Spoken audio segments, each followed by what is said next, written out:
Hi అండి, అందరికీ నమస్తే. నేను ఈరోజు ఒక స్టాండ్కి పెయింట్ అయిపోతున్నానండి. ఐరన్ ర్యాక్ బుక్స్కి. ఇది వచ్చేసి రెడ్ ఆక్సైడ్ ఫస్ట్ ప్రైమర్ లాగా అనమాట అండి.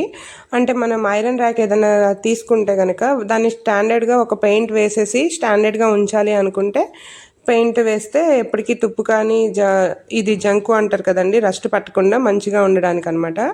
సో నేను టర్పంటైల్ ఆయిల్ చూసారు కదా, ఇప్పుడు ఆ రెడ్ ఆక్సైడ్ని టర్పంటైల్ ఆయిల్ని రెండింటిని మిక్స్ చేసేసి కారిపోకుండా లూజ్ చేసుకోకుండా జాగ్రత్తగా కలుపుకోనండి. ఇంక ఇది చూడండి, ఇది స్టీల్ కోటింగ్తో ఉందన్నమాట. ఇది ఐరన్ ర్యాక స్టీల్ ర్యాక నాకు పూర్తిగా తెలీదు, బట్ స్టార్ట్ చేశాను ఇప్పుడే. ఫస్ట్ అయితే ఇవి విడివిడిగా ఇచ్చారు. వీటన్నిటిని ఫస్ట్ మనం అసెంబుల్ చేసేసుకొని కంప్లీట్గా, తర్వాత ఇంక వాటన్నిటిని తుడిచేసాను. కంప్లీట్గా నీట్గా తుడిచిపెట్టేసి ఇంకా పెయింట్ వేయడం స్టార్ట్ చేశాను.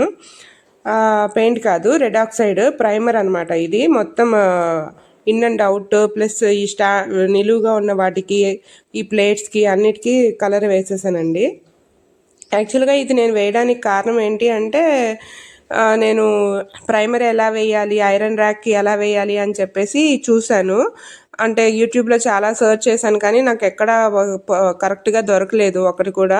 నేను తర్వాత ఇంటి దగ్గర పెయింట్ వేసే వాళ్ళు ఉంటే వాళ్ళని అడిగి తెలుసుకున్నాను ఎలా వేస్తే బాగుంటుంది పెయింట్ అని చెప్పేసి. అంటే అప్పుడు వాళ్ళు చెప్పారనమాట. ప్లస్ ఇంకొక వీడియోలో కూడా నేను చూశాను, ప్రైమర్ ఎప్పుడైనా కూడా డబల్ కోటింగ్ వేస్తే బాగుంటుంది అని చెప్పేసి. సో ఆ విషయం తెలియాలి, తెలుస్తుంది కొంతమందికైనా, ఎప్పుడైనా ఎవరైనా అవసరం పడి సెర్చ్ చేస్తే అని. ఇవి తుడిచేటప్పుడు చాలా కేర్ఫుల్ ఉండండి. ఎండింగ్లో చూడండి, ఇవి చాలా క్రాస్గా ఉన్నాయి. నాకు వేలైతే కట్ అయిపోయింది. అది కాక ఐరన్ కదండి, కొంచెం ఆ మెటీరియల్ హార్డ్ ఉండేసరికి నాకు ఆల్మోస్ట్ ఒక 4-5 డేస్ అయితే టైం పట్టింది. అది పెయిన్ పట్టుకున్నప్పుడల్లా నొప్పి అని చెప్పేసి. కార్తిక్ అయితే రెగ్యులర్గా జస్ట్ టచ్ చేసి నొప్పి అని చెప్పి అనగానే బాధపడేవాడు. నాకు మంచిగా అనిపించేది ఆ టైంలో. నెక్స్ట్ ఇక్కడ వచ్చేసేసి ఇది డబల్ కోటింగ్ అండి.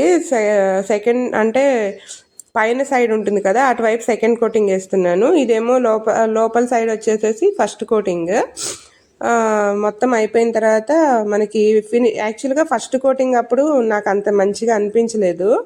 ఫస్ట్ కోటింగ్ వేసినప్పుడు కొంచెం అంత డల్గా అనిపించింది, అంత ప్యాచులుగా ఉంది. ఇది ఎలా ఉంటుందో ఏంటో అనిపించింది. తర్వాత ఎందుకో సరే చూద్దామని చెప్పేసి, ఇంకా రెడ్ ఆక్సైడ్ మిగిలింది కదా అని చెప్పేసి నేను సెకండ్ కోటింగ్ కూడా వేయడం స్టార్ట్ చేశాను. సెకండ్ కోటింగ్ వేసిన తర్వాత చాలా నీట్గా అనిపించిందండి లుక్. ఇవన్నీ మీరు నేను ఎక్సర్సైజ్ చేసిన రోజు పని ఉంది అన్నాను కదండి, ఆ వీడియోసే మీరు అబ్జర్వ్ చేసినట్లయితే. ఆ రోజు కూడా చాలా వర్క్లోనే ఉన్నాను దీనికోసము. ఇది వచ్చేసి సెకండ్ డే అండి. సెకండ్ డే పెయింటింగ్ స్టార్ట్ చేశాను. మళ్ళీ సెకండ్ కోటింగ్ వేసినప్పుడు కొంచెం మంచిగా అనిపిస్తుంది. వేసినప్పుడు మనకు టఫ్ అనిపించినా సరే వేసిన తర్వాత చాలా మంచిగా అనిపిస్తుంది చూస్తూ ఉంటే.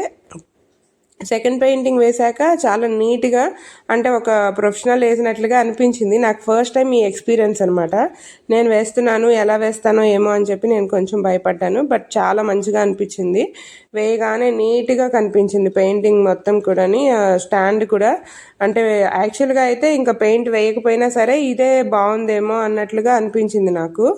కంప్లీట్గా చూడండి ఇప్పుడు వస్తుంది. ఇదిగోండి, స్టాండ్ అయితే ఇలా కనిపించేసింది, నీట్గా ఉంది. సో నేను ఇప్పుడు దీనికి కలర్ వేద్దామని చెప్పేసి స్టార్ట్ చేశాను. దీన్ని మళ్ళీ సేమ్ యాజ్ యూజువల్ 2 రోజులు ఆరబెట్టుకోవాలండి. ఫస్ట్ డే కోటింగ్ అయిపోయిన తర్వాత ఒక రోజు పక్కన పెట్టేసుకోవాలి. సెకండ్ డే కోటింగ్ తర్వాత పక్కన పెట్టేసుకోవాలి. నెక్స్ట్ డే తర్వాత మనకి ఏ కలర్ ఇష్టమో ఆ కలర్ వేసుకోవాలన్నమాట. Thank you so much. నచ్చితే లైక్ చేయండి.